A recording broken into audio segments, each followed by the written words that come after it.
nicht ausstellen. Das ist die. Gut. Extra.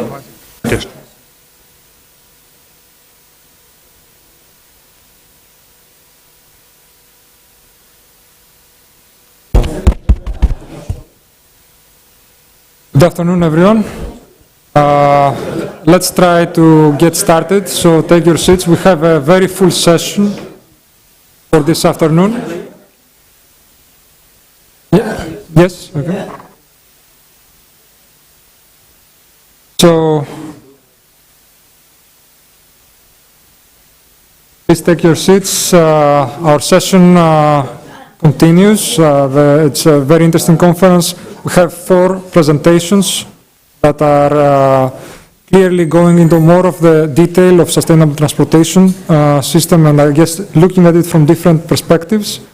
I'm Sgouridis. I was also in the first session from Masdar Institute, and the 4 sessions, the 4 sections that we will have today, we will actually split it in 2. So we have 2 presentations back to back, and then we will open it for question and answer after the second presentation.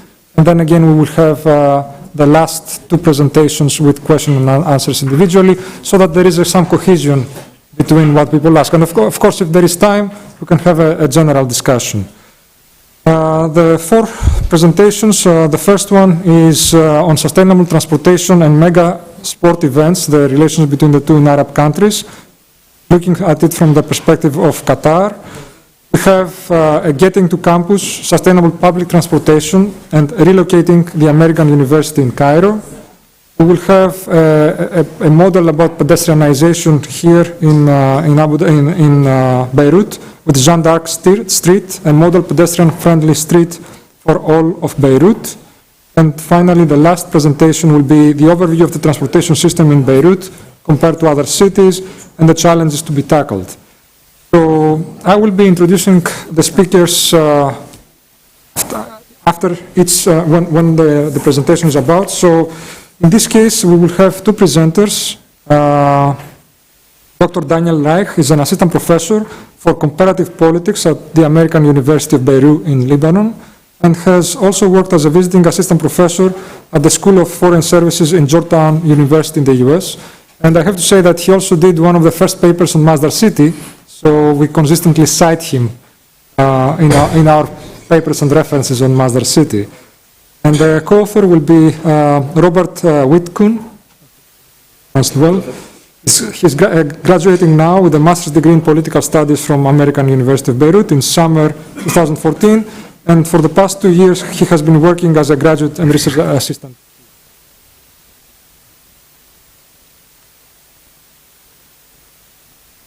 Okay, thanks. I know after lunch it's always challenging to talk, but Qatar and sport is, it's a moment a very emotional topic, particularly when people discuss the 2022 World Cup, whether it should be moved from summer to winter, and the working conditions of the migrant workers, etc. So I hope even if we don't touch that issues and talk about sustainable transportation, it has the potential to wake you up. And on our background, it combines a little bit both my research interests, because my PhD as well as all my academic degrees were on environmental and energy policy. However, in the last years, I have worked a lot on sport, on the politics of sport. I'm teaching a class on the politics of sport, and all my last publications were of sport, so my both interests are combined in that research. And Robert has also a very interesting background, because he's a mechanical engineer, was working for many years in that field before he decided that he wanted to do something meaningful and study political science. Sorry to all his engineers. So he has a technical expertise as well as a policy expertise. Qatar is, as you know, a very small country of about 2 million people. 89% of them are foreigners. And it's if it comes to per capita GDP, it's the richest country in the world. And it's a very small country. More like Lebanon. Lebanon has 10,000 something square kilometer. Qatar has 11,500. So it's very small. We're coming back to this point of the size of the country. So Qatar has moved in the last years into a sporting hub, and a lot of sporting events took place here in our table. In bold, you see the global events. In gray, you see the regional events. The largest sporting event ever that took so far place in Qatar was 2006 Asian Games. Other major events were the 1988 and 2010 Asian Football Cup, which is a continental championship in football. And the largest event ever that the country will hold is the 2022 FIFA World Cup.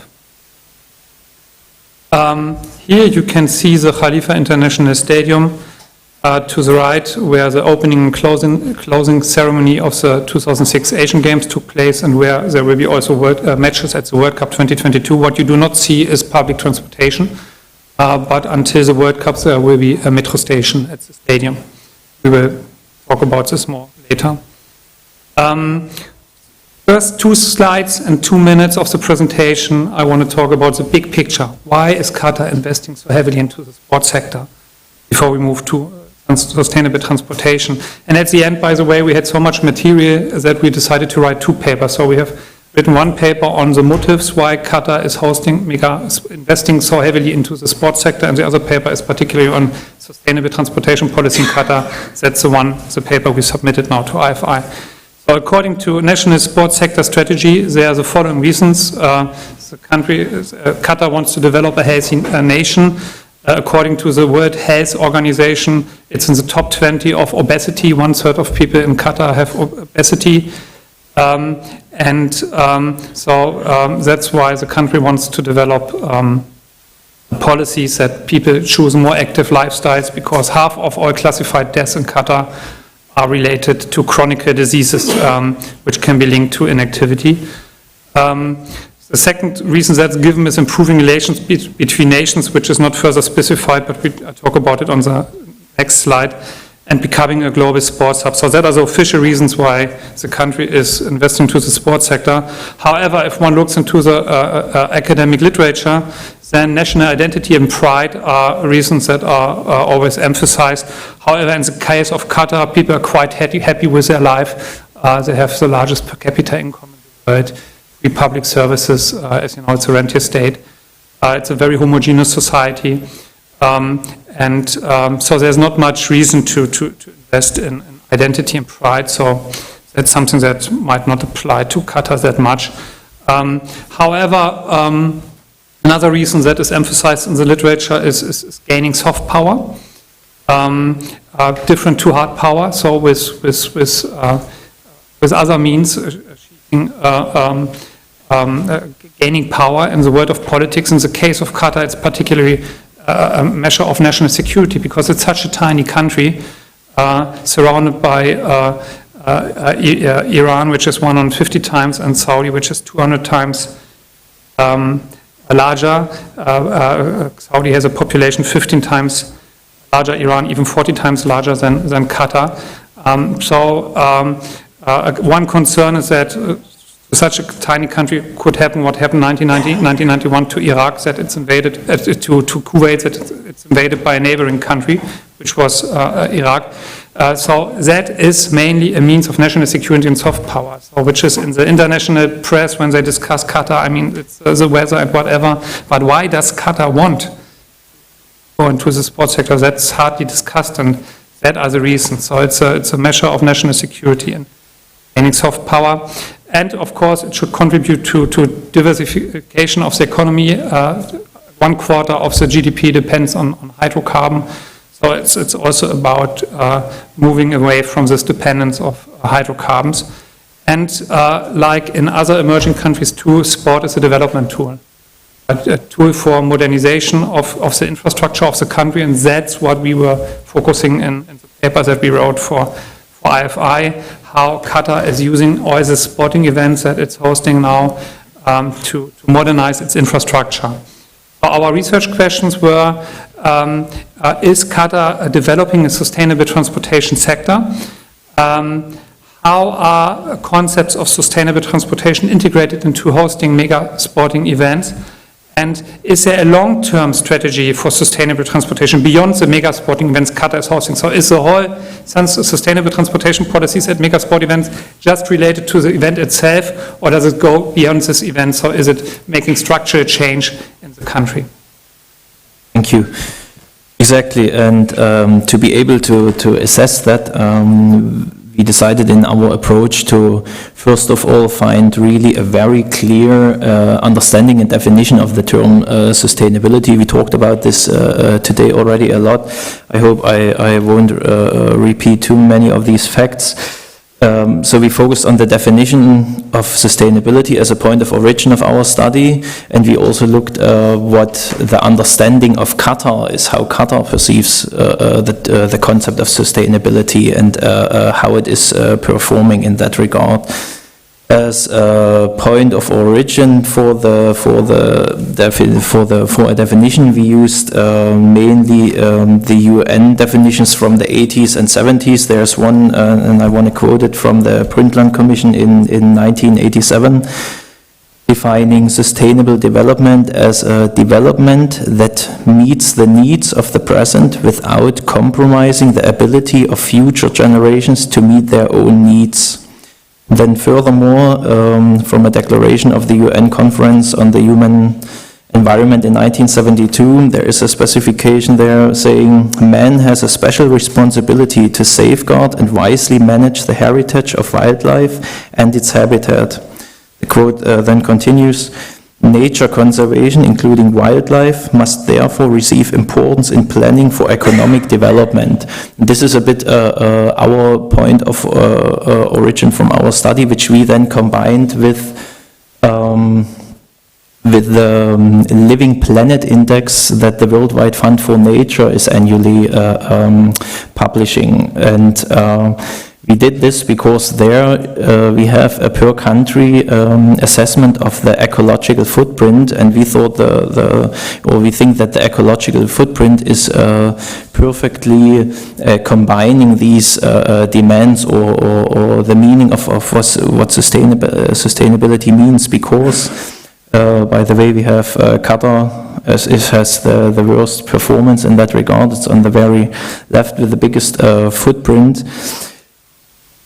How to read this index? The index shows roughly how much biomass is consumed per capita per year, plus also how much biomass in terms of forest is necessary to store the emitted carbon dioxide emissions, the emitted carbon dioxide to really cover the demands of per capita per year per country. And the Living Planet Index combines these demands and represents them then as one value, which is global hectares, basically saying so many global hectares are necessary to produce the biomass that was consumed or is necessary to sequester the carbon dioxide emissions. Why is this chart so important or telling? We see here that in 2008 the average value was 2.7 global hectares, but to be sustainable it would have to be at that year 1.8. In the case of Qatar, we see I think it's between 11 and 12 global hectares. This means when we look at the average value that humanity right now consumes in 1 year so much, what Earth would need 1.5 years to renew or to reproduce. So this is very telling in terms of sustainability, and it also shows that the carbon share in this ecological footprint is the highest share.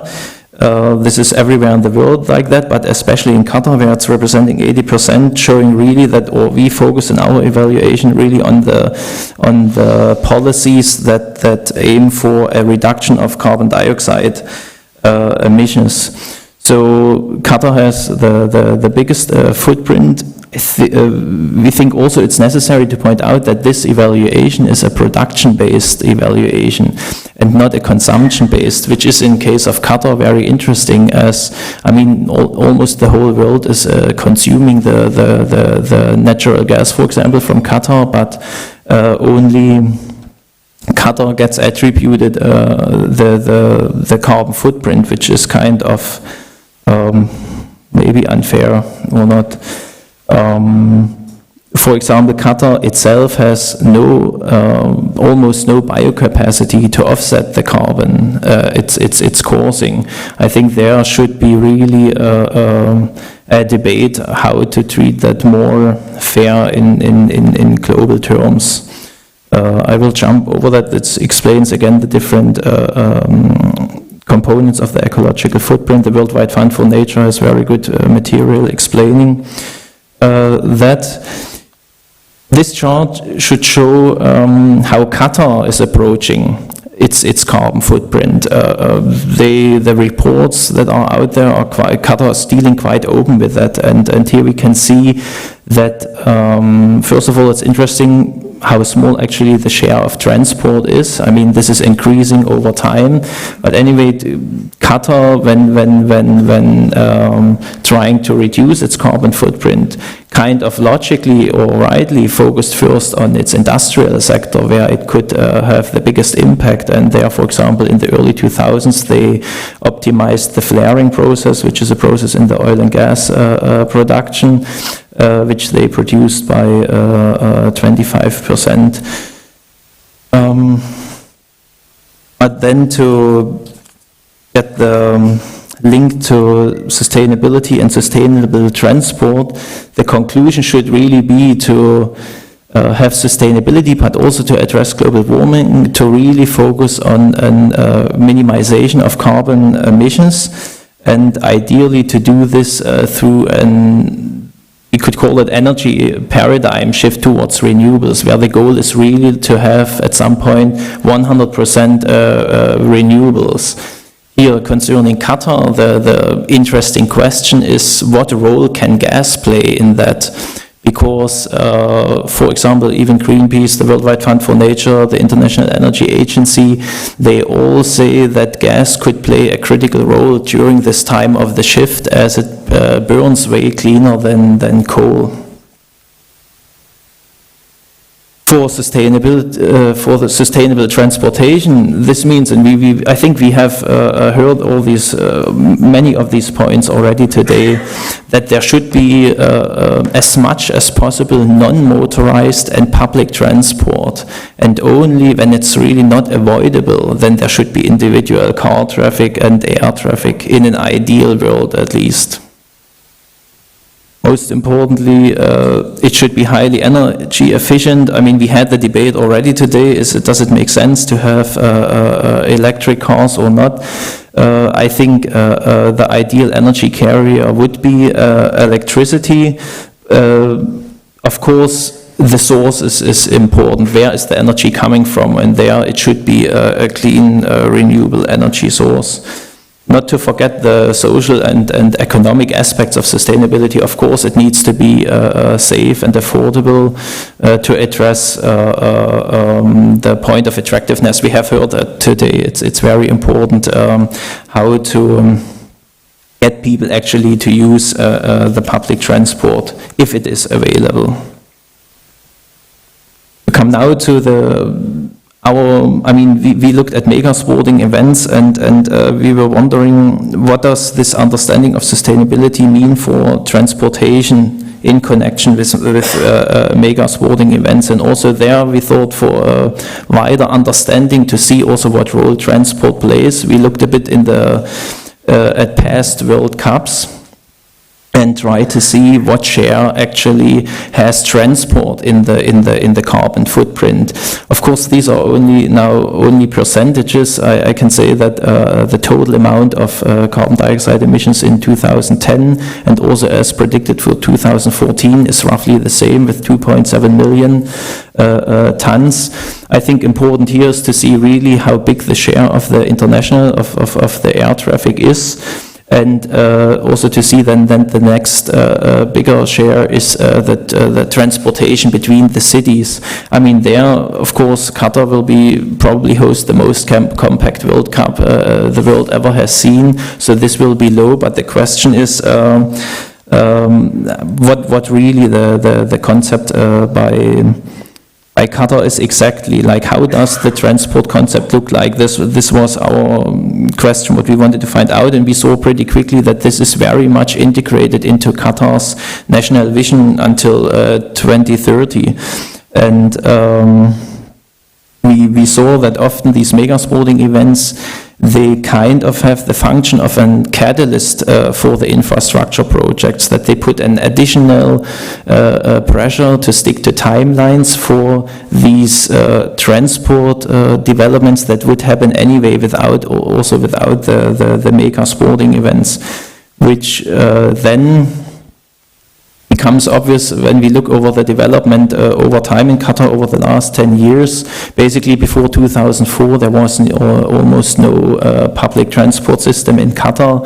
And then just in 2006, which was probably related to the Asian Games, there was an introduction of a bus system. And furthermore, in particular at the Asian Games, there were also the first small awareness campaigns. For example, this they called it the environment bus, where people like event guests, but also locals, were educated about what's possible with biofuel. More important for us should be the transport master plan for Qatar that was announced in 2006. Because at least theoretically, this one is really encompassing most of these characteristics we would demand from an ideal sustainable transport system.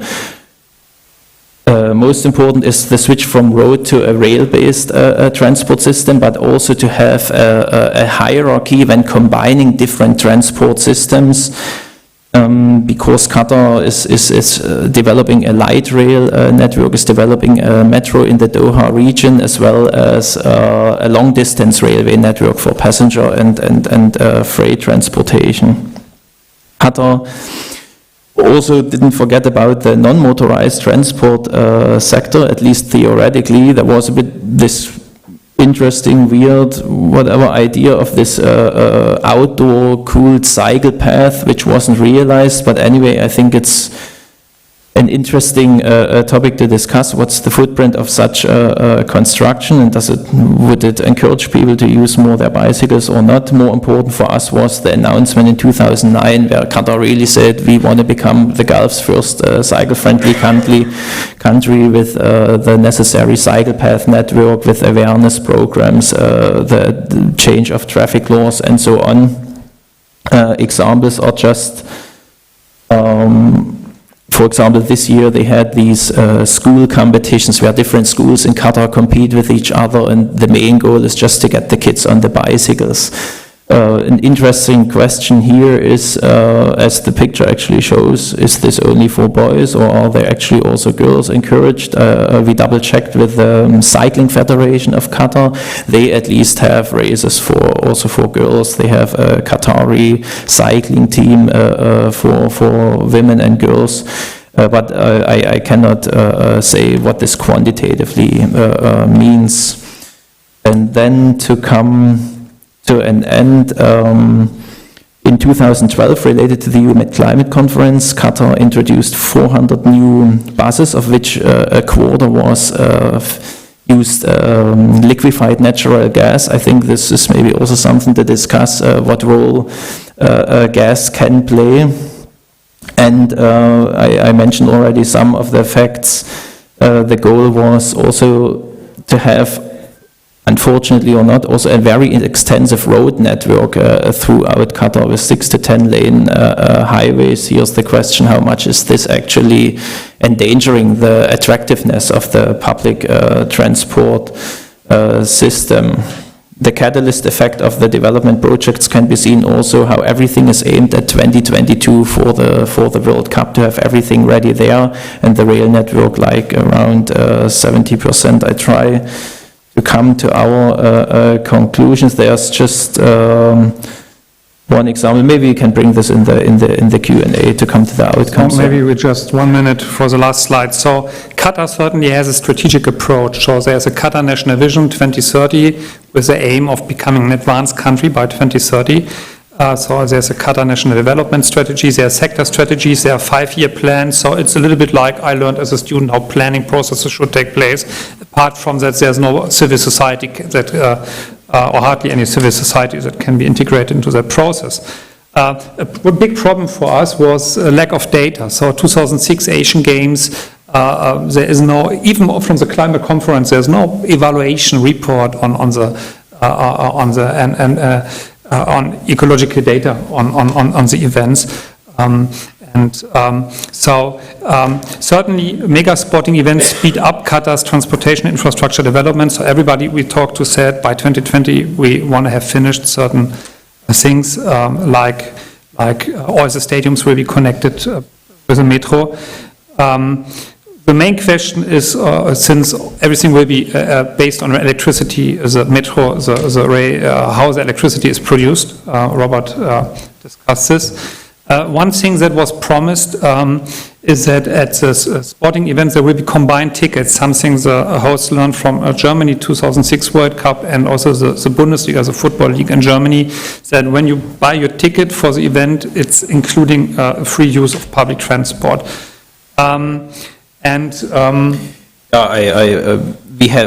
We talked about this today already before, how important the attractiveness of the public transport is. Overcapacity, this is maybe something to talk about. Qatar has this interesting approach where it thinks it's rather better to have overcapacity than to deal with the costs of having an infrastructure that cannot deal with the demand.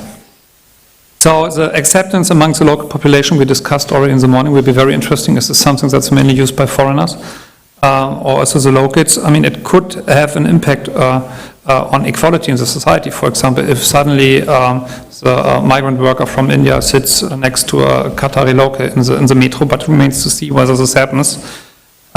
So the very last slide is, which is very important, 2 points on the last slide, sustainability is not only a technological and economic issue, that you have the money to be able to do the investments, that you can afford the technology. But when you talk to people in Qatar, it always seems to be mainly a technological and economical issue. But it's also a political matter.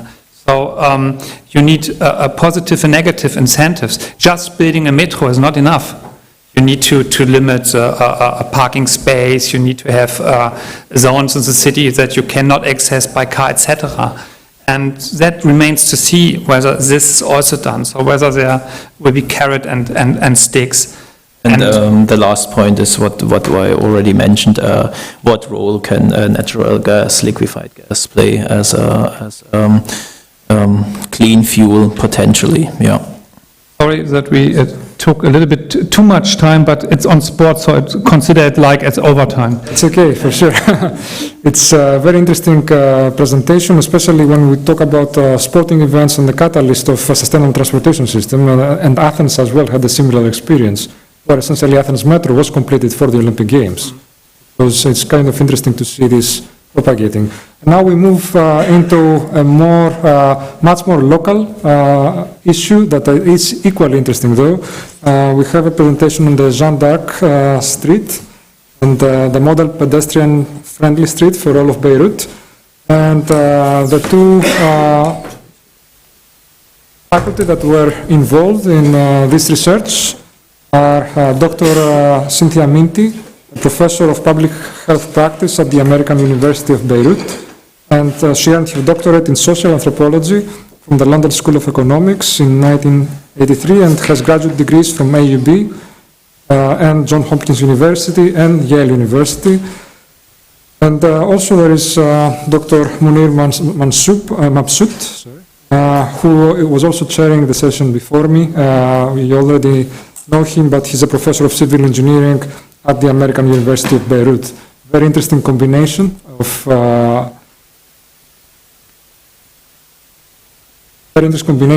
skills and interests. So let's hear what an anthropologist and a civil engineer have to say.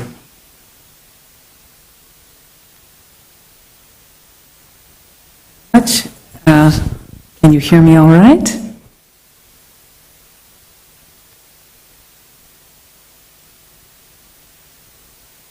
So, our case study from Beirut addresses walking as an important form of sustainable public transportation. But unfortunately, and as many of you know who have spent any time in Beirut, Beirut is one of the most pedestrian unfriendly cities in the world. Sidewalks are generally non-existent, or when they do exist, they're broken, blocked, high, or impassable due to parked cars and motorcycles.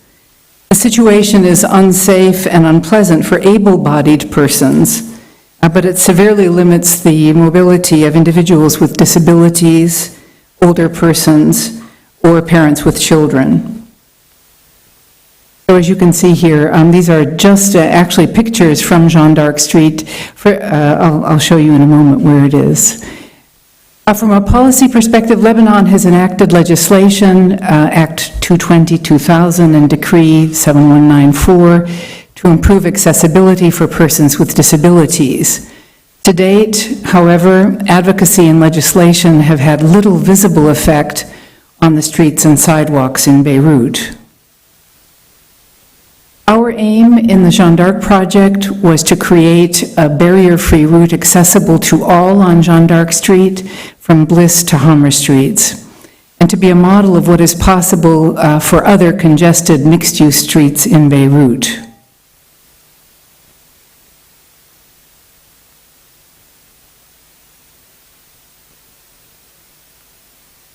Okay, so the yellow is Jeanne d'Arc, a major thoroughfare in the neighborhood from the AUB main gate to Hamra Street, the main commercial street in our part of the city. So in terms of our process, we had an extensive research phase. We conducted we made a video film of a wheelchair user navigating neighborhood streets, and we used this to fairly good effect in advocacy with the municipality. It was quite a moving scene. We also conducted extensive in-depth interviews with a variety of stakeholders, older persons, residents, businesses, persons with disabilities, and many more. We also conducted, as the image shows here on the slide, a body mapping of obstructions with a visually impaired pedestrian, a physical survey of the street, a review of existing accessible design guidelines used in Beirut, or theoretically used in Beirut and around the world. We also consulted with local experts on accessible design, and we did a traffic analysis. In the design phase, and it was very much an iterative process between research and design, especially the social research and the design, we conducted multiple charrettes with technical focal points in the Beirut municipality, also with local urban and landscape design experts, wheelchair users, and experts in accessible design. And we also consulted with colleagues who are working on another large set of projects in the Beirut municipality funded by Île-de-France. And their main effort in this area is what they call liaison douce, or soft movement projects for the city, and particularly for the Damascus Road. So, in terms of our concept for the street, it assumes that wherever possible, walkways will be encroached upon by parked cars and motorcycles and commercial premises wishing to extend their space. So our design must make obstruction difficult. And to that effect, we created something that we call a safe passage, Tariq Amin, which is a 150 centimeter wide walkway with special paving on a widened sidewalk that's visibly different from the rest of the sidewalk to signify that it must be never blocked. So here you can see here.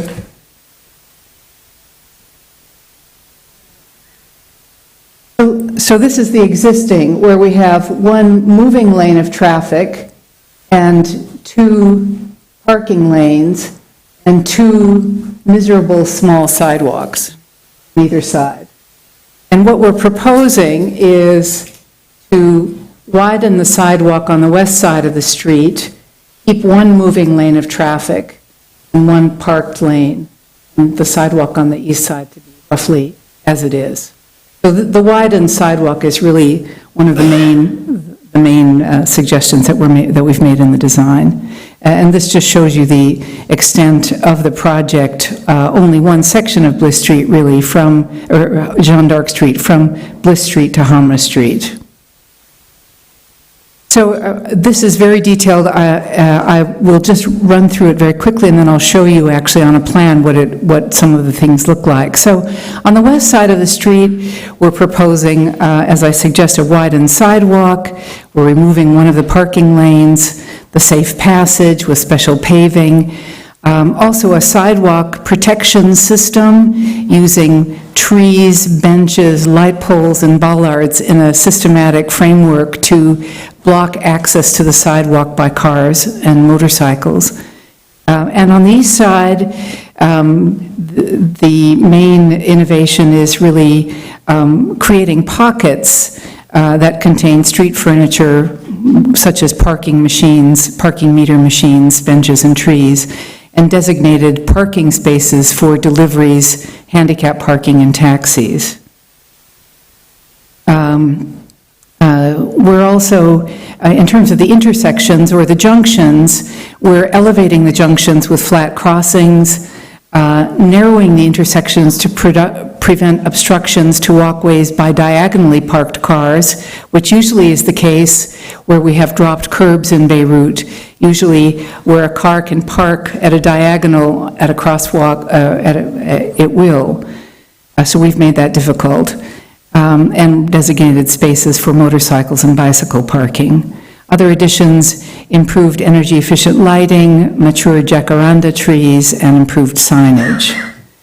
So just to show you again here, well, this is from Bliss Street to Makul Street, the first block up from AUB, and I'll show you a detail here and describe a little bit about what you're seeing.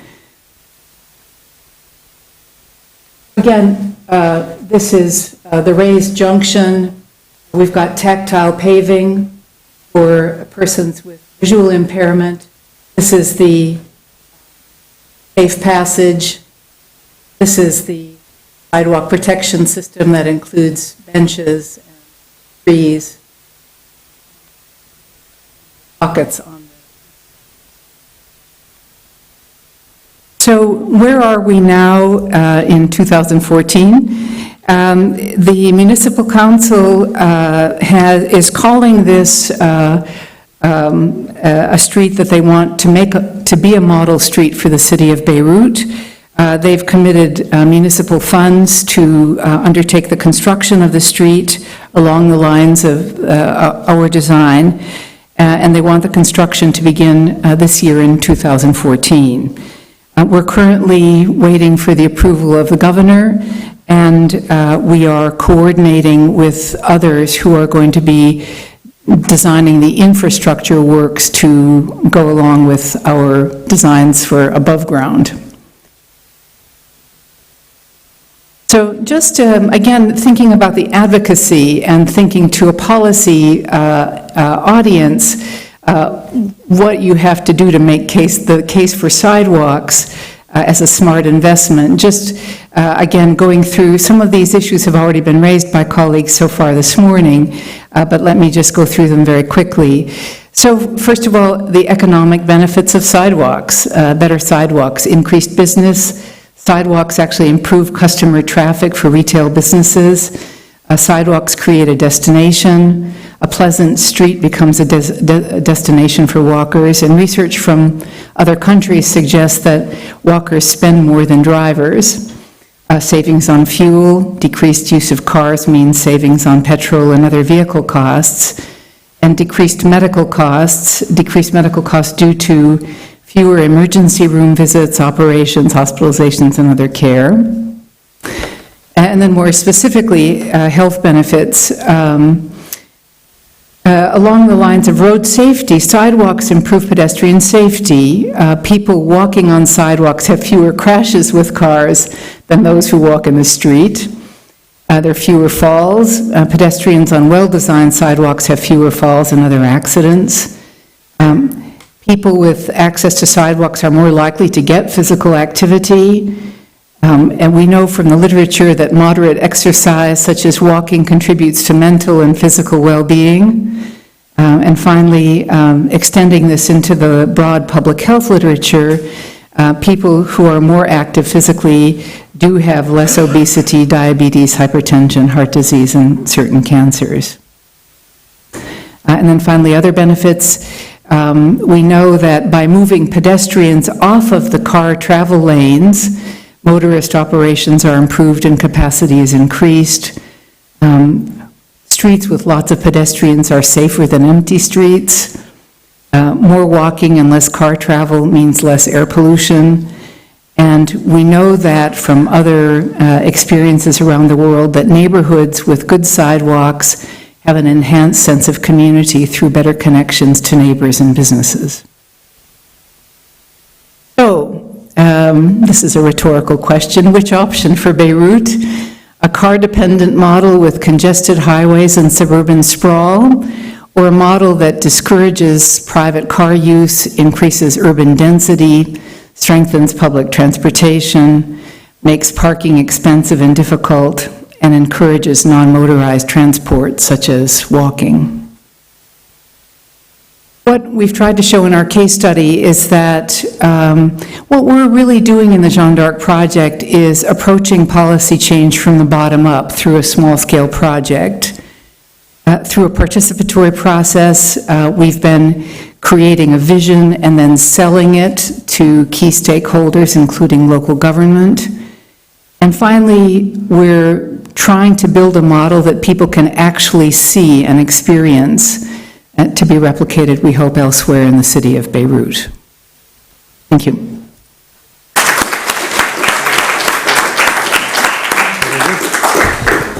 Excellent presentations. Of course, yes.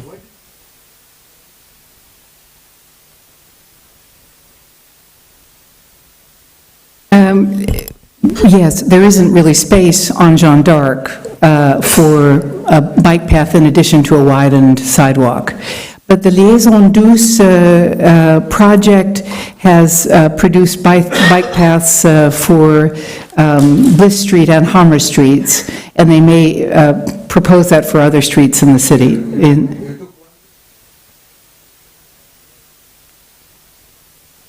You took one lane, 3 meters wide lane. It is what we need for bike. I think it's about 2 meters or less for a bikeway. We're focusing on walking. Thank you. But that's a very interesting question, and we will continue with the question and answer session now. So if you don't mind, just join us on the table. Yeah, now we'll split the session as we announced. But as a chair, and when the microphone is passed around, I wanted to ask an extension of this question, actually. Why didn't you pedestrianize it fully? I mean, why didn't you present a full pedestrianized version?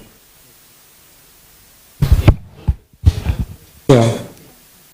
Well, I could start the answer. I mean, Jeanne d'Arc is a major thoroughfare in the neighborhood, connecting. It's for services and car traffic, and linking really the seacoast, the seafront, to the commercial center of this part of the city.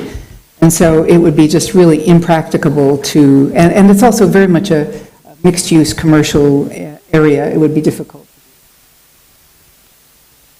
This needs approval by the governor. You mean the mayor? Oh, the governor. No, the governor. Other questions? Good afternoon. My question, actually I have two. One is quite specific, and that is, you mentioned bollards to ensure the safe passage. do you find them quite actually obstructive and defy the whole purpose of maintaining a walkway that's wide enough for pedestrians?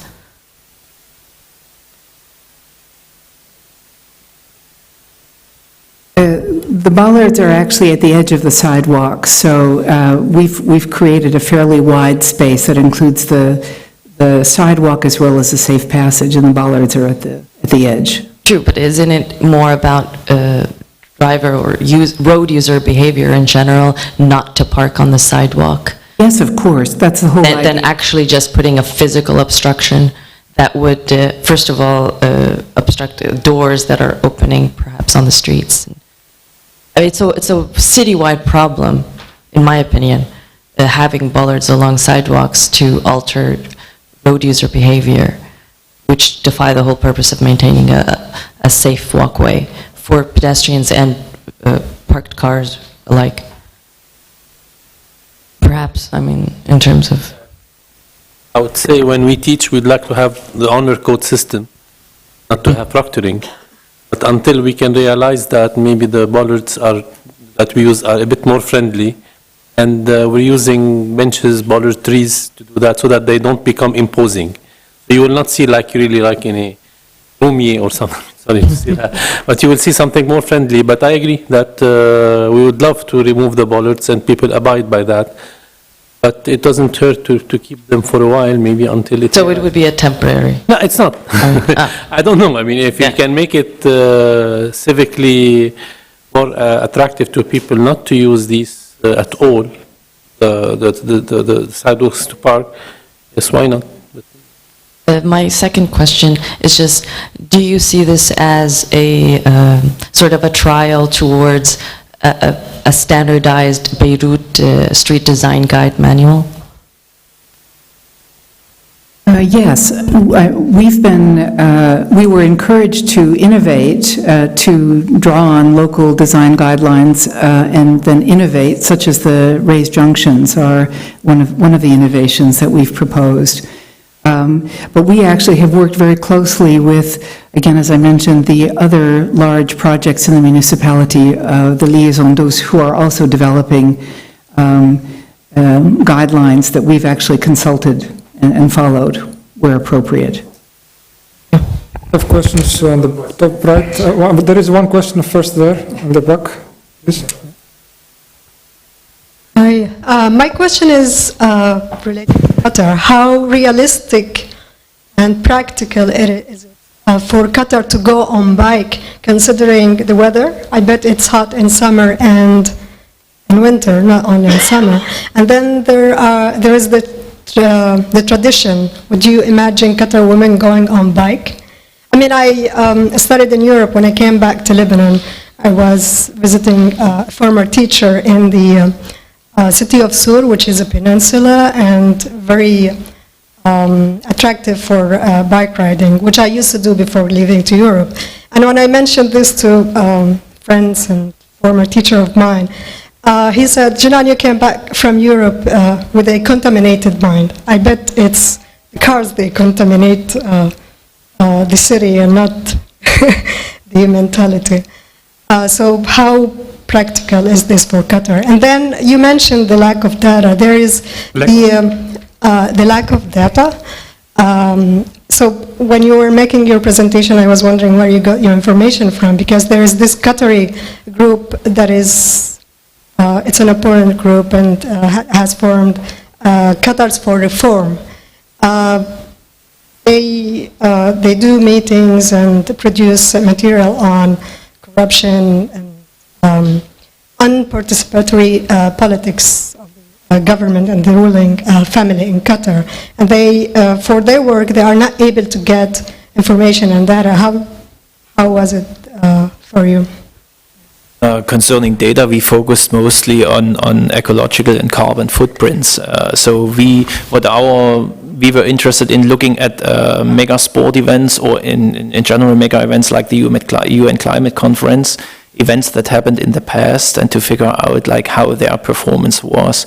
Already in the past, there was often a portrayal of these events that they were, for example, carbon neutral, but no one really could double check if the organizers really stick to that promise.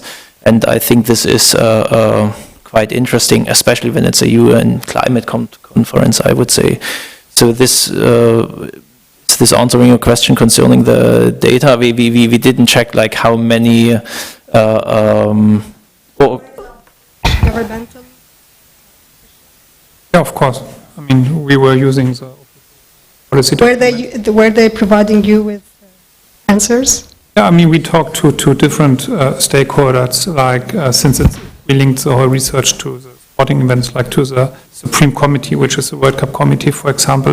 And they have people there working on sustainability. But again, I mean, what we said, it's a pity that, I mean, usually it's easier if you do research on things that already happened. So but now research on something that's going to happen. And it's a pity that there is lack of data on the previous sporting events, like the Asian Games, which was a big event. Regarding your question on bicycles, I mean, that's a plan the government announced. It's not our idea, with a 30-kilometer air-conditioned bicycle lane.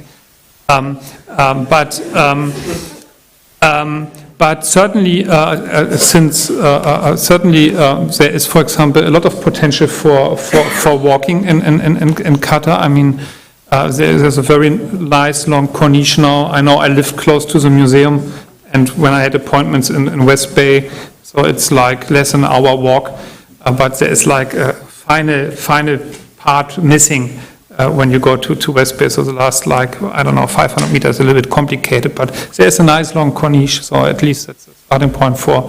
But I think, I mean, again, at the end, 89% of the people who live in Qatar are foreigners. And I think many of them would love to cycle, and certainly in some months of the year it might be not that attractive. But there are also some months where the temperature is quite pleasant. And once you have the infrastructure, and I mean, we have now the spread of one innovation that Qatar wants to be considered as a global city, like whatever, New York, London, etc. And all these cities have introduced this shared bicycle systems, for example.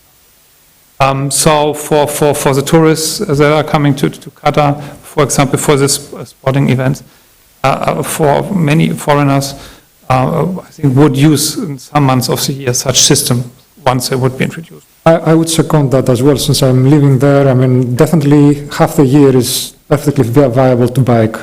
It's a question of availability of infrastructure. Now, I will take 3 more questions, and then please keep your questions for the end, because we need to have the second 2 more talks. We have 1 question here. Okay.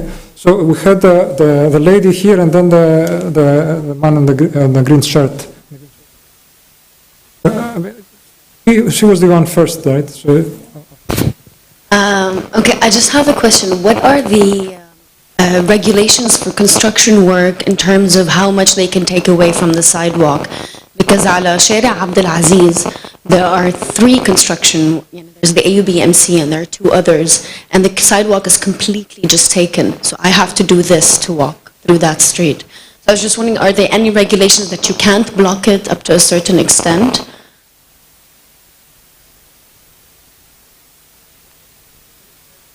Get help from the audience. Yusuf, can you help us? Anyone expert? Dr. Tamam, maybe Dr. Tamam, maybe someone. Because I mean,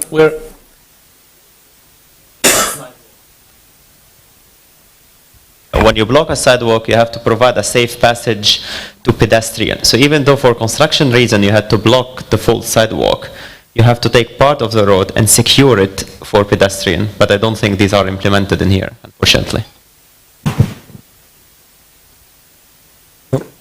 We have 1 final question, the gentleman in the green shirt. After? We'll have time afterwards. In both presentations, there was something about sustainable transportation being more of a decision and political decision than just infrastructure. Isn't it perceived that public transportation is for people beneath us, people who don't have a car? And I'm talking in terms of the general mentality in Lebanon, maybe also in the Arab world. I would like to hear your take on it. As long as we don't believe that public transportation is for the common person, we will not be advocating for it. So it's like a chicken-egg loop, maybe?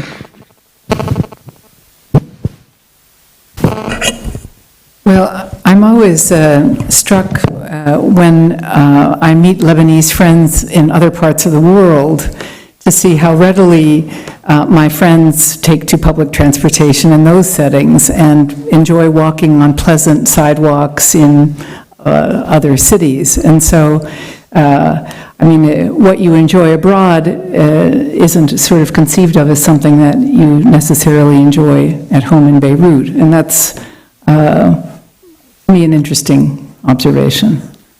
I think particularly in Northern European countries, a majority among the younger generations in the big cities has not an own car anymore. So a car is not considered as hip or cool anymore, or a status symbol. So there is public transport, there are bicycle systems, there are car sharing systems which are heavily growing. But I mean, you're asking a political scientist. I would always say of course, it's a question of awareness. So you need to integrate into the education system, etc. But it's of course also a question of political incentives, like urban planning with such beautiful streets, like the one we will get here soon, hopefully, and car-free zones, making parking expensive. Giving privilege to bus lanes, etc. So my home city in Germany, Hanover, one is an idiot, sorry to say this, who goes to downtown by car. Because it takes more time, it's far more expensive. I go with the metro, just a couple of minutes. It's cheaper, it's faster. And these are things that you can channel with a proper incentive. I'm sorry, I will have to stop the discussion now because we barely have time for the two remaining presentations, and maybe we can extend the Q&A, and I would invite the speakers now to intervene if there are relevant questions. So we'll proceed with the third presentation. Thank you very much. That will be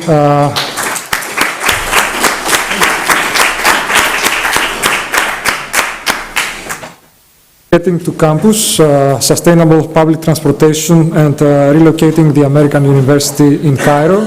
It's another case specifically on the experiences of the region. We will be having two speakers presenting. This will be Andrew Petrovich, who is currently a senior researcher in the American University in Cairo's Carbon Footprint Project. For the past 4 years, he's been living in the Middle East, and he worked in fields of applied economics and sustainable development. He holds an MA in economics in international development from AUC and a BA from Albion College. With him will be Hagar ElDidi. She's a research associate at Reiche and works on a range of sustainable development and research projects, including green roofs, water scarcity and agricultural projects, issues in Egypt, and integrated water resource management. So with that,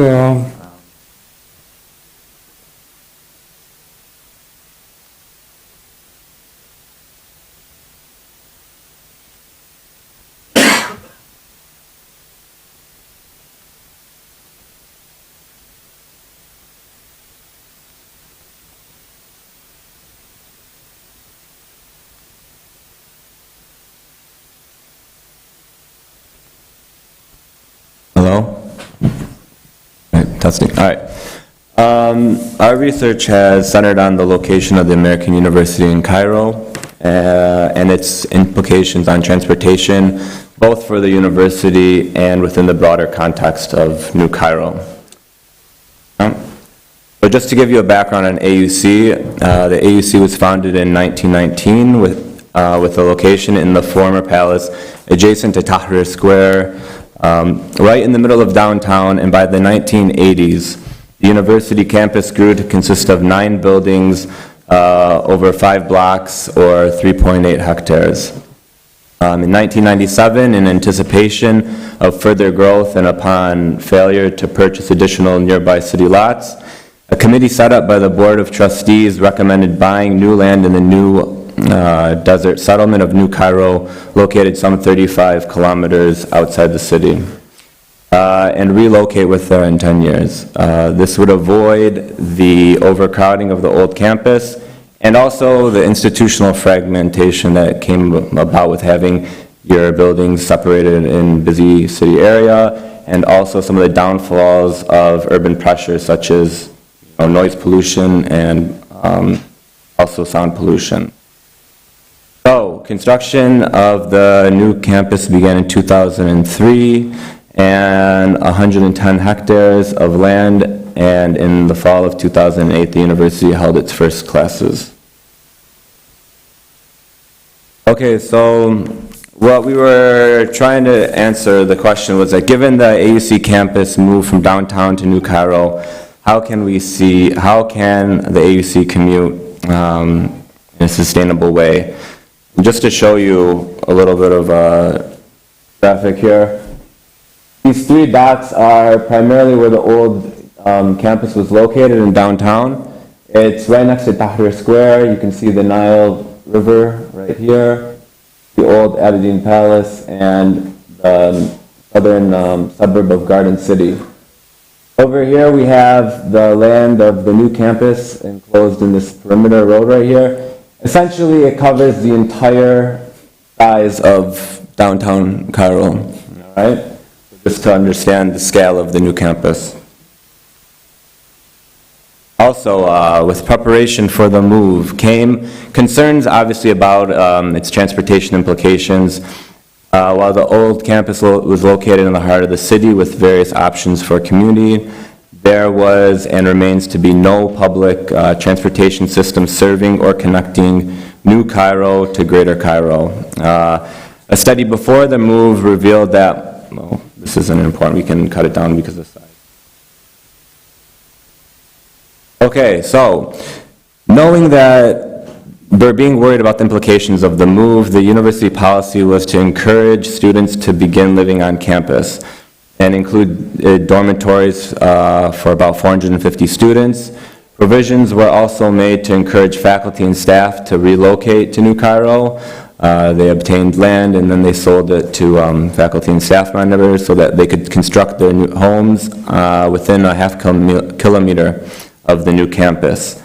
Also, there was a significant number of parking lots that were constructed, and additionally, AUC officials were aware of some government discussions to extend the Cairo Metro to New Cairo and had lobbied with such ministries for this action.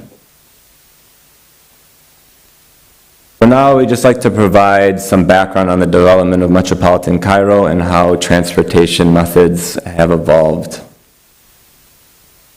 Cairo experienced a substantial population explosion during the 20th century.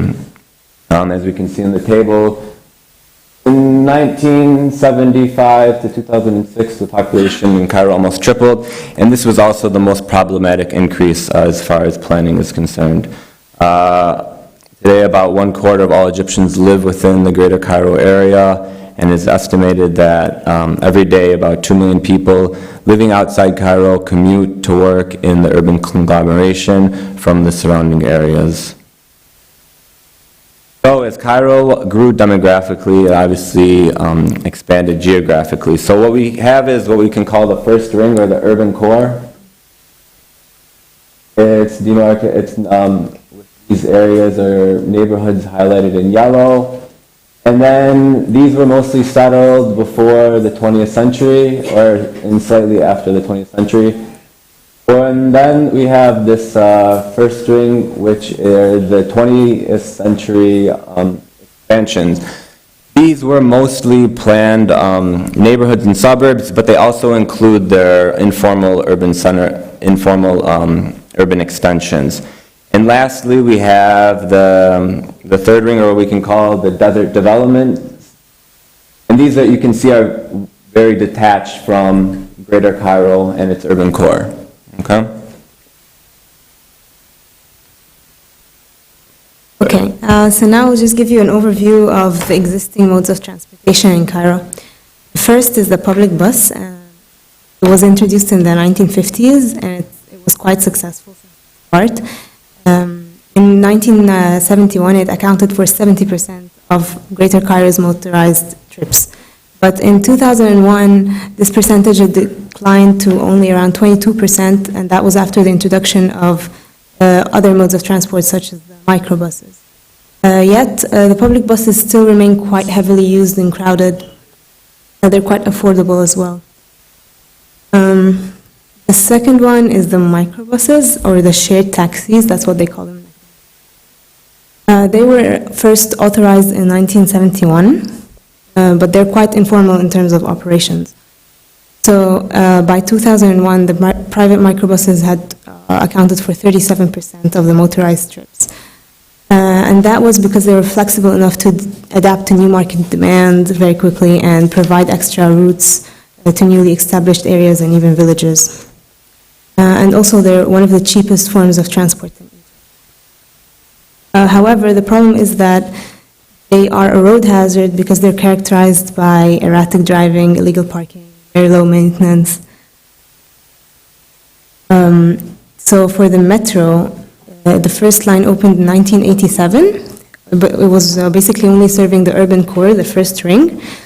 And the Cairo Metro is seen as a success story since it has one of the most highest riderships in the world. But the problem is that it has very limited coverage, especially for the city the size of Cairo. Just like you see in these graphs, comparing the coverage to the end. It's very affordable, and it also is more energy efficient than other modes of transport in Egypt. It consumed in 2001 5% of the total energy consumptions, but captured 17% of it. The private cars, which are the most prevalent modes of transport and also one that heavily contributes to the congestion problem in Cairo. As you can see, the number of cars quickly rose from 1976 to 2001, and by 2006 they had reached 960,000 cars. So if you calculate that, it's an increase of 1,116% over 30 years. So that's quite amazing. The increase could be attributable to increasing incomes, improved access to credit, population growth, but also very low fuel costs. So to accommodate this expansion, massive investments were made in the construction of roads, but the consequences have still been augmented traffic, very high pollutant rate. Around 20. Yeah, now around 20 million are living.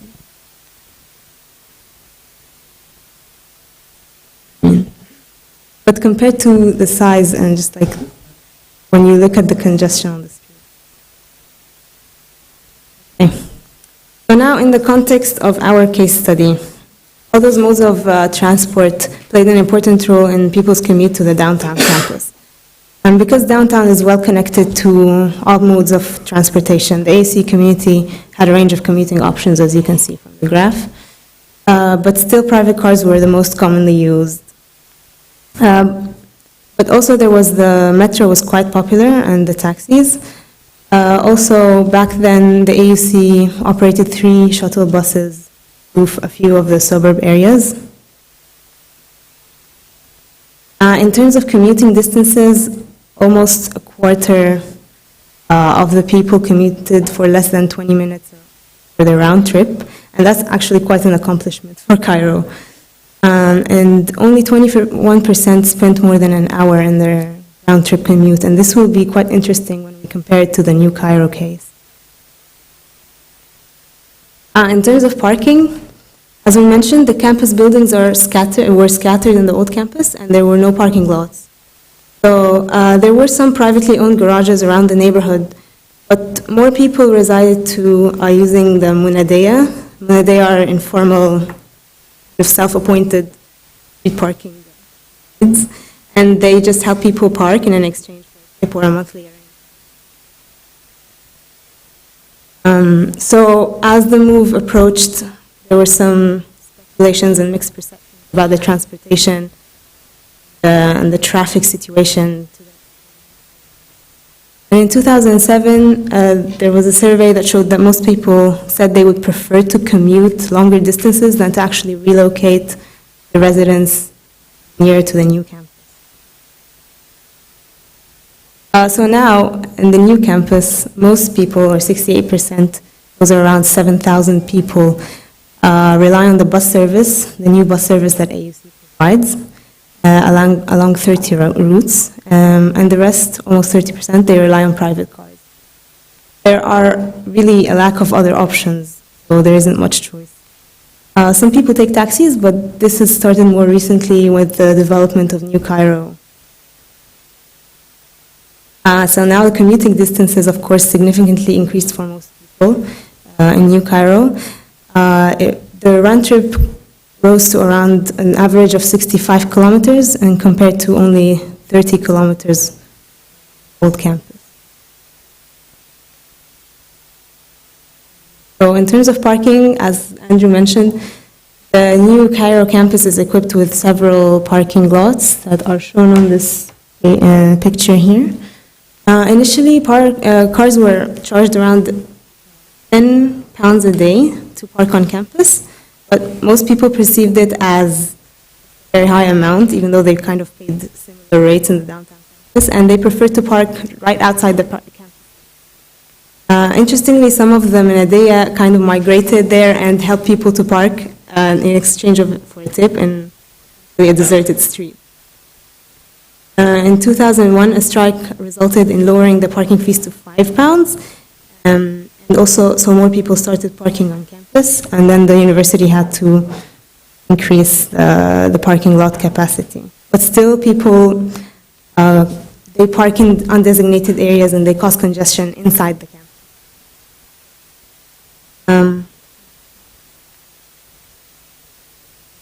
Okay, so the costs essentially rose, but just because I'm not going to go through details. And also, there was the bus fees. The bus service is running a deficit, and that causes a financial burden on the university. Environmental impacts are also quite high. From the AUC carbon footprint report, the private cars, the carbon emissions from commuting to campus were 16%, and mostly they were from private cars. It's safe to assume that in the old campus it was much lower because people lived closer. So just to put things in context, and we're zooming out to New Cairo. The New Cairo was actually envisioned as like a middle-class community with a middle to upper-class settlement, has commercial areas, gated communities, private institutions. And the Road 90 is the main traffic corridor here that connects the ring road to New Cairo. As part of this research, we conducted traffic counts along this road, one at the beginning and one at the end, where the dots are. And we saw like how the traffic changed, and we saw the traffic. So from our count, of course, the private cars were the highest. They made up the majority of the traffic composition. The roads witnessed already traffic jams during rush hours. Significant amount of microbuses now operate because they're very flexible to design. Others, which are actually mostly trucks and tractors, carried equipment, but more interestingly, they also carried laborers who go to work in construction. Generally, the traffic decreased towards the end of the road.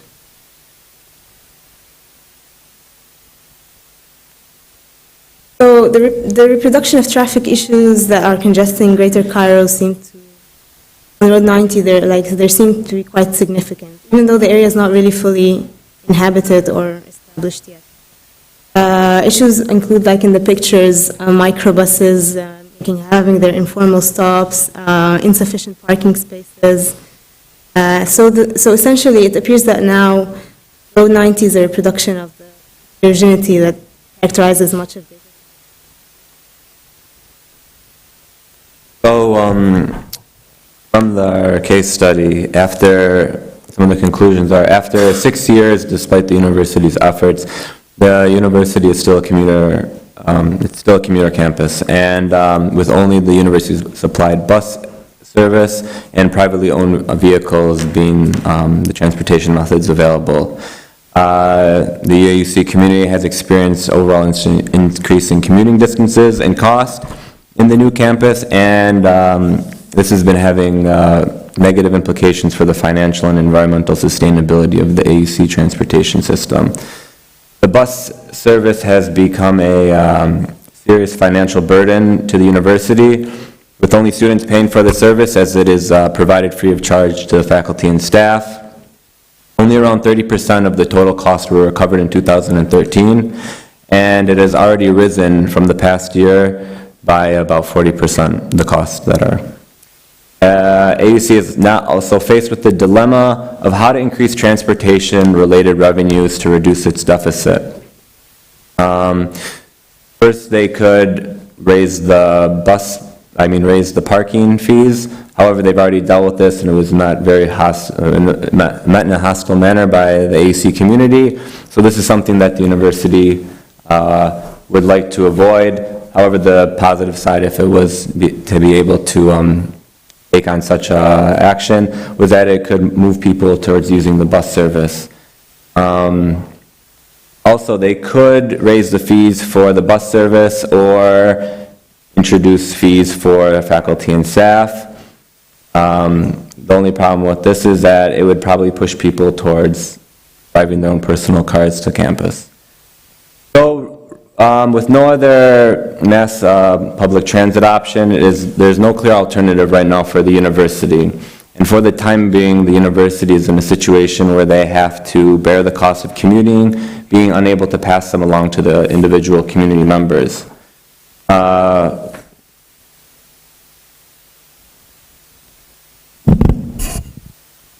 You can.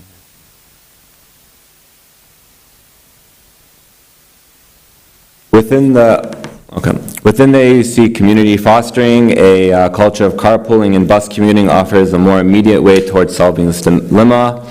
As the AUC case study suggests, that any public policy for sustainable mass urban transit should put priority on enhancing the mobility of people over that of vehicles. One of the clearest methods towards achieving this goal is to move away from the construction of new motorways or the expansion of pre-existing ones. Additionally, a lesson learned from the study is that the public being served by public transportation needs to be adequately understood and appreciated in order to design sustainable systems that serve the variety of social, economic, and cultural functions. As the AUC community, often taking public transportation is seen as socially unacceptable and also unsafe or dangerous. And since we're running out of time, these are the general conclusions of the case study, and the broader conclusions and recommendations for New Cairo are more or less in line with those being put forth by everybody at the conference, working towards introducing metro lines and RBT service. There's a tram line that's being proposed, and also, in general, just having better traffic management. Thank you very much. Very interesting case, and underlying the issue of needing sustainable institutional development along with sustainable transportation. So now we have the last but certainly not least presentation of today's session. It will be an overview of the transportation system in Beirut compared to other cities and the challenges involved with this. Our presenter will be Mr. Johny Ojeil, who is a director of ARUP, a transport planner and senior honorary lecturer at the School of Civil Engineering in the University of Birmingham. And he's currently the chairman of the Chartered Institute of Highways and Transportation in West Midlands branch. He has many other achievements. I will not go into detail to give him more time to actually discuss his presentation.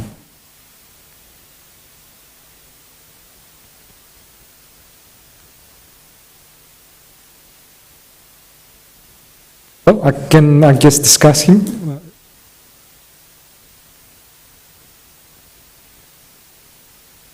Okay, good afternoon, everyone. Hopefully, today, this last session is much shorter, but the aim of this session is to have a prelude to the discussions that will take place around the round table. I'd like to start off by saying there's a lot of cynicism in Lebanon, particularly when I've been traveling for about 7-8 years to deal with various transport planning projects, and there's a lot of cynicism about Lebanon and when you mention public transport. But one thing I would say to counter that is you really need to think about do nothing is not an option. It's just not feasible at all. So when we talk about planning, we're talking about a few years ahead. I accept that. And in this context, really, I'm linking it with the paper that we did and was presented by our colleague, Dr. Mazen Amran. And in particular, I'm talking about policy-orientated, because everything hinges around policy, and hopefully that will mop up a few of the questions that happen throughout the day. As Dr. Amran showed in his presentation, the peak hour is spreading. We don't need to be transport planners to understand that, but it is spreading and spreading, and the price of congestion is getting heavier. Therefore,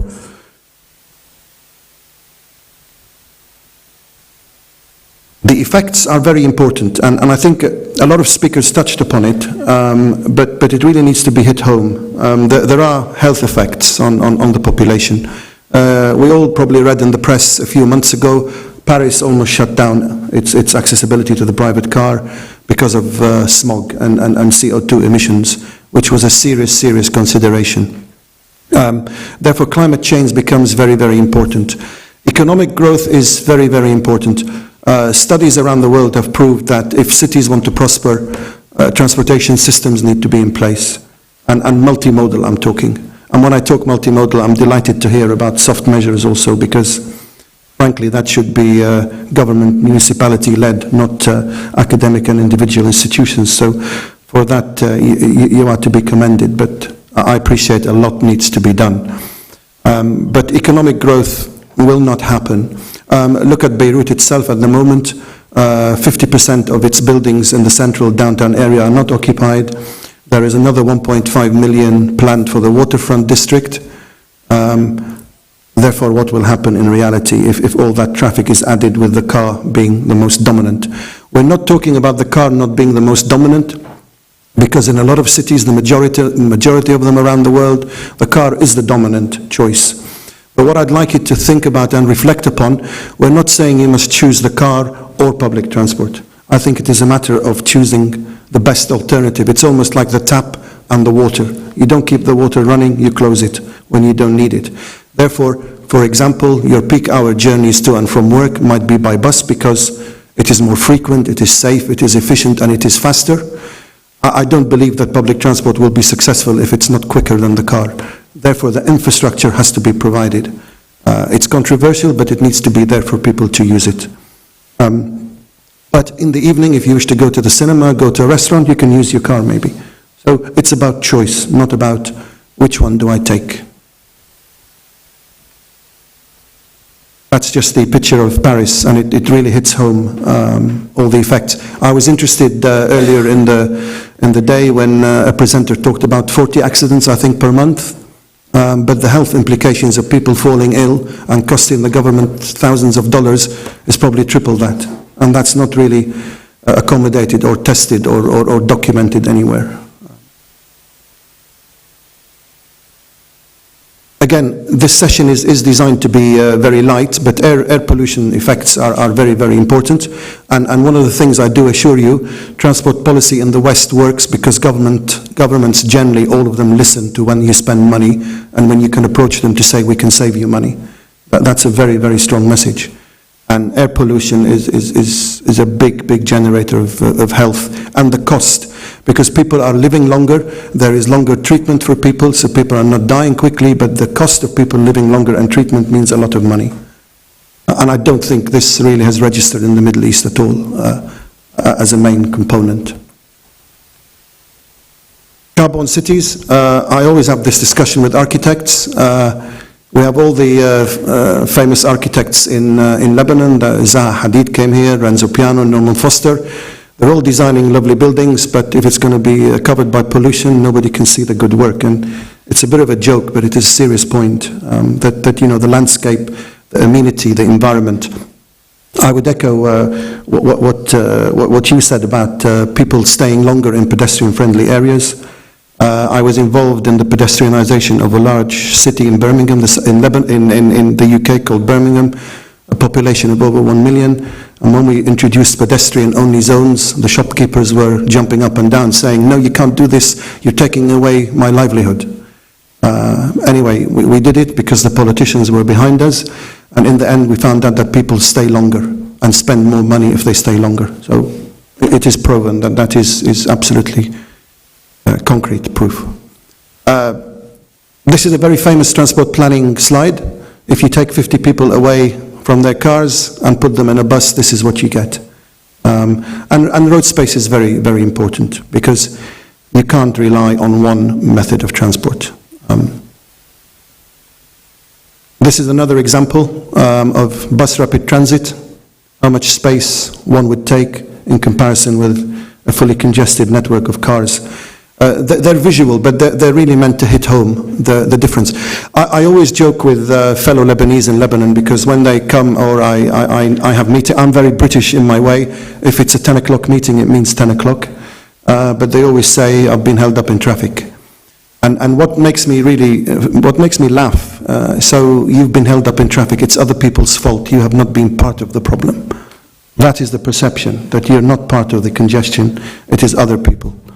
And human beings are human beings, they need to change, and I'll come on to that in a second.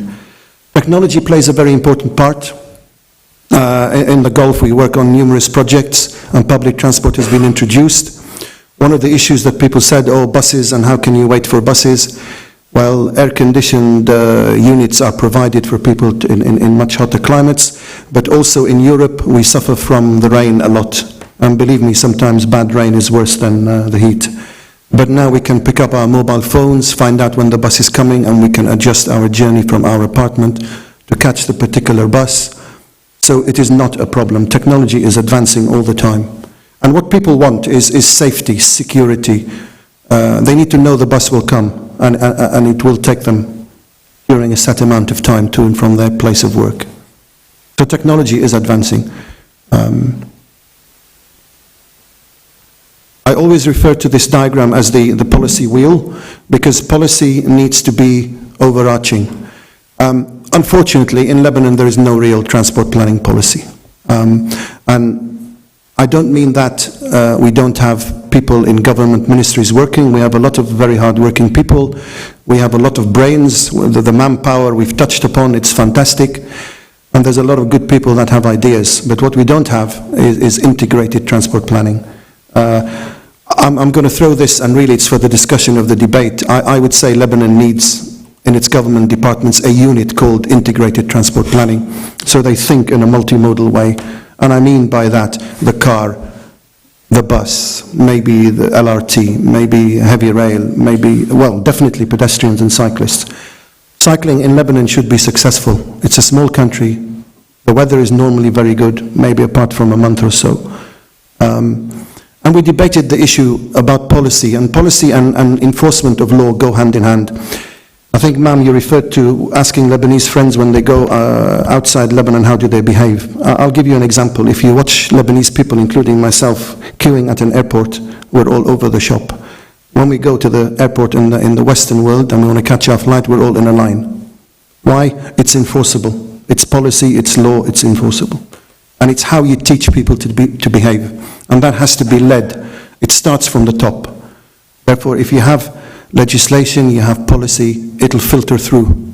A gentleman from Georgetown, I think, debated the issue of different people and levels of income.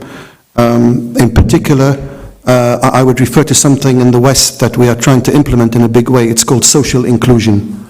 And social inclusion is believed to be very important, and transport plays its role in social inclusion. So I'm not disturbed at all by what I hear. We have the same problem in South Africa. We're working on LRT. in Pretoria, and there's an issue of very low-income people from a set of people who use taxis as their way of living. But it's about how you inform them, how you phase it, and how you integrate it.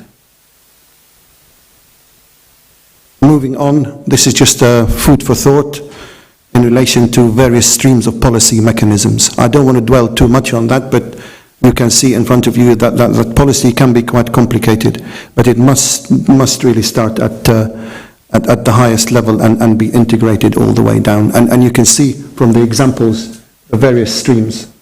You've got your mainstreams in the middle, but then you can have strategic outcomes on one side and age criteria on the other. And I'd like to remind people that Lebanon, I believe, at some stage did have multimodal provisions. Okay, the population wasn't as big, it was less congested in a way, but we did have some sort of system. But at the moment, unfortunately, we're very car-borne, very car-dominant, and everyone says, well, it's not our priority. But in reality, if you want to call about leaving a legacy for people and generations to come, public transport becomes very, very important. And again, this is a very historical picture. Does anyone have an idea where that bus and the water is? Jisr al-Wati, Sin al-Fil, that's a river overflowing. So we've always had climate change problems and infrastructure issues to dabble with. But unless you have policy, unless you have enforcement of policy, it will not work. I don't believe Lebanon, Beirut will work with bringing in 250 buses or 300 buses or 400 buses. I think that is out of fashion, it is old, it is 1960s thinking. What we really need is we need to seriously look at either bus rapid transit, we need to look at light rail transit, we also need to look at particularly bus lanes. If I'm coming from Daura into downtown Beirut and I have 20 buses or 40 buses stuck in a traffic jam, what's the point? But if I have a special lane for buses and people stuck in a bus in a traffic jam and they can see buses going past and those lanes are enforced, people will start to think about changing. It is no different from Europe or any other country.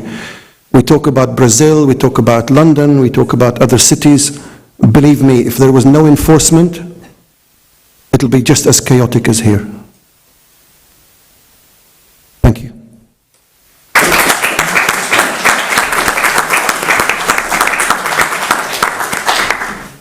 Thank you very much. Excellent presentation and very good conclusion or prelude for the roundtable discussion. I mean, we are already 5 minutes past the time we were supposed to start the roundtable, but I think in fairness to our presenters, we should have a question and answer session. So maybe have 4 questions, and we can go ahead.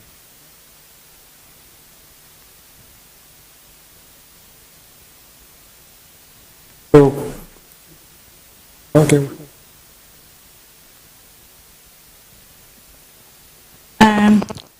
Afternoon. My question is for the last presentation. Did you think to introduce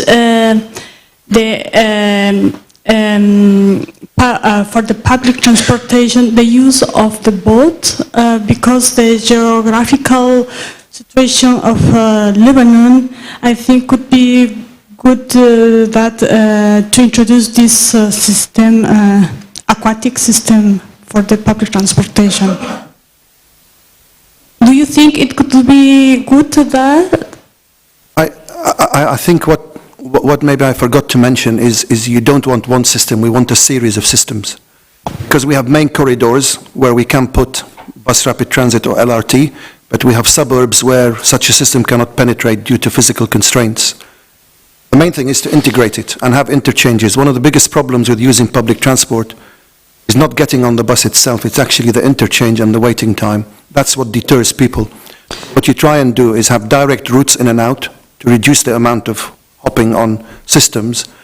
But in Lebanon in particular, in the suburbs, you do need what that's called smaller scale, environmentally friendly buses that feed into a wider LRT or BRT route. So the answer to your question is it needs a combination. Yes, but introduced for the combination with another, because the biggest problem of Lebanon is the space, and And sorry, the other point I didn't mention is parking. Unless you have a very strong parking policy in certain areas, it will not work.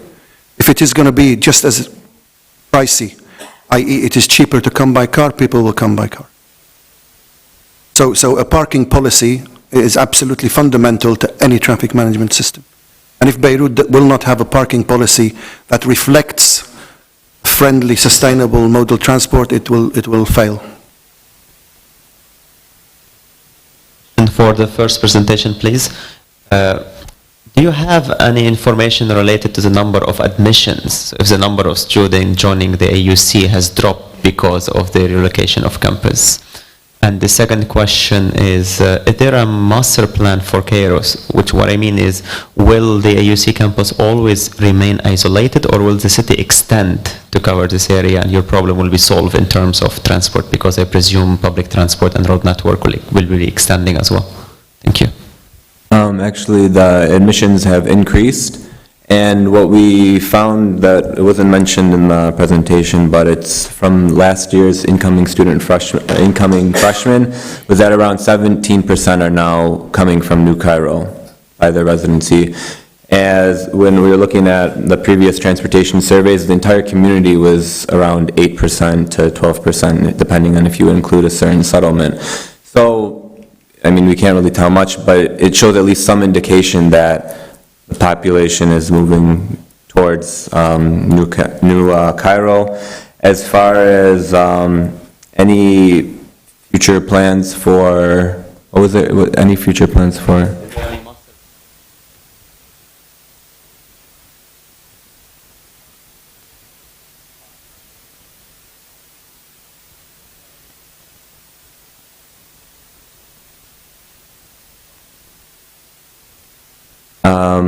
I mean, to draw a parallel between the expansion of the city from before the 20th century through the 20th century, this actually already happened. And I believe that, you know, in maybe 10, 15 years' time, the city will just expand naturally.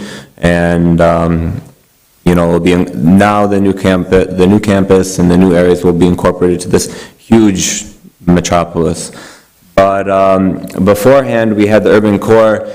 There was the new settlement of Heliopolis, which was kind of supposed to be a more posh area for that time, more of the colonials, and then you had other areas to the south. But at the time, they did include a tram line, which connected the urban core to Mahdi in the south and Heliopolis in the east. And this was across, you know, primarily agricultural land. And now that area has just been filled in. So, yeah, but I mean, it's good to lay the foundation now while you have the physical space requirements. For the time being, the rapid bus transit, it seems like it'd be a good option to have as a feeder system, but in the future, you know, having a metro to connect or the proposed tram line to connect is going to be a necessity. And there are proposed metro lines to run to New Cairo, but as of the current plans, they're not included until 2027. So there's some issues with planning and government, you know, actually implementing the projects. Can you speak a little bit to the minibuses and microbuses and the state? You mentioned they're deregulated, there's unenforcement, and whether there's hope there, and two, whether AUC has reached out to them, given that you say they're flexible and they will go where the money is. Okay, so when I came here yesterday, I saw some of the microbuses here, and I found they all had the same number on them. I think this is what you're talking about. In Egypt, it's quite different. It's not like that. They operate along their own routes that they set, and it's fairly unregulated. It would be great if they would be regulated, actually. But about AUC, the issue is that the AUC community does not ever use the microbuses because I think someone mentioned about the the cultural issues and this class issue that is seen as microbus users are people who are, poorer and we don't do this. This mentality in general is what's hindering this from happening. So as long as the culture changes, and also as long as just the perception of microbuses and their service and their quality changes, this will not really be possible. But also because, most people would say that, for instance, girls, they refrain from using public transit in general because of high rates of sexual harassment, along with the culture. So it really is a perception.